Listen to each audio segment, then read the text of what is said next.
শুরুতে ভাই তাদেরকে নিয়ে দুইটা কথা বলি, যারা হচ্ছে আর্জেন্টিনার এই হার নিয়ে মজা নিতেছেন।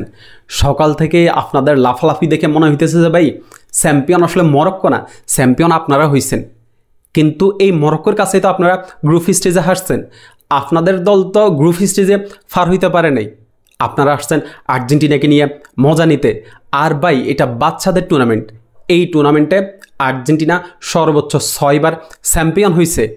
মানে হচ্ছে আর্জেন্টিনার মেইন টিমকে নিয়ে তো এখন আপনারা কোনোভাবে মজা নিতে পারতেছেন না, সেজন্যে এখন এই যে আন্ডার-20 টিমকে নিয়ে আপনারা মজা নিতেছেন।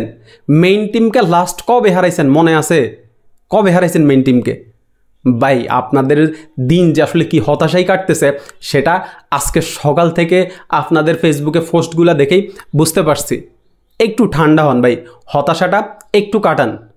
এইটা নিয়ে আসলে মজা নেওয়ার মতো আমি কিছু দেখি না, কারণ আপনার দল যেখানে গ্রুপ স্টেজে পার হইতে পারে নাই সেখানে আপনি মজা নিতেছেন যেই দল ফাইনাল খেলছে, রানার আপ হয়েছে ওই দলকে নিয়ে। হাস্যকর ফুরাই। আর মরক্কোর ফুটবলের যে উত্থান এটা কিন্তু আমরা 2022 বিশ্বকাপেই দেখতে পাইছি। 2022 বিশ্বকাপে সেমিফাইনাল খেলা যে আসলে মরক্কোর কোনো অঘটন ছিল না সেটা কিন্তু মরক্কো 2024 অলিম্পিকে প্রমাণ করছে, এবং এই যে আন্ডার-20 ওয়ার্ল্ড কাপ এখানে প্রমাণ করছে। 2024 অলিম্পিকে মরক্কো থার্ড হয়েছিল এবং এই আন্ডার-20 ওয়ার্ল্ড কাপে মরক্কো চ্যাম্পিয়ন হয়েছে। আগামী কয়েক বছরে মরক্কোকে ভাই যেই কোনো ফুটবলের যেই কোনো পরাশক্তি ভয় পাইতে হবে। মরক্কোর ফুটবলটা একদম সঠিক পথে আছে এবং মরক্কো আগামী কয়েক বছরে নিজেদেরকে অন্য উচ্চতায় নিয়ে যাবে বলে আমি মনে করি ভাই।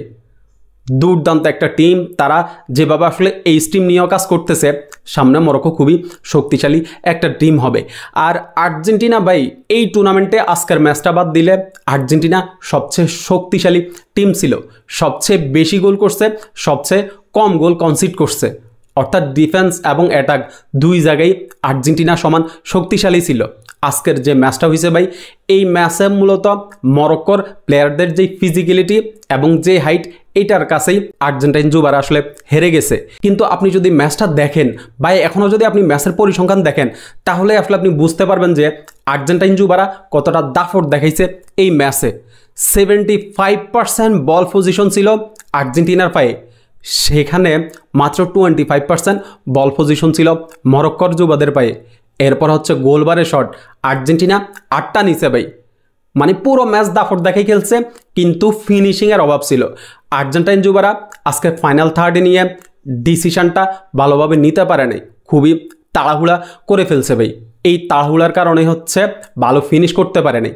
কিন্তু ক্যারিজো, এরপরে হচ্ছে এই সার্কো, এই প্লেয়ারগুলো তো টুর্নামেন্টে অন্য ম্যাচগুলোতে নিজেদেরকে প্রুভ করছে। আজকের ম্যাচটা খারাপ গেছে ভাই, কিছু করার নাই। ফুটবলে এরকম দিন আসবেই যেটা আপনাকে মেনে নিতেই হবে।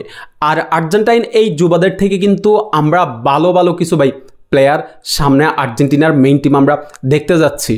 গোলকিপার বারবির কথা বলতে হয়, টুর্নামেন্টের সেরা গোলকিপার হয়েছে, গোল্ডেন গ্লাভস জিতছে। এরপরে সার্কো, ক্যারিজো, সোলার, গোরসিতো, দুর্দান্ত সব প্লেয়ার আমরা কয়েক বছর পরে আর্জেন্টিনার মেইন টিমে দেখব।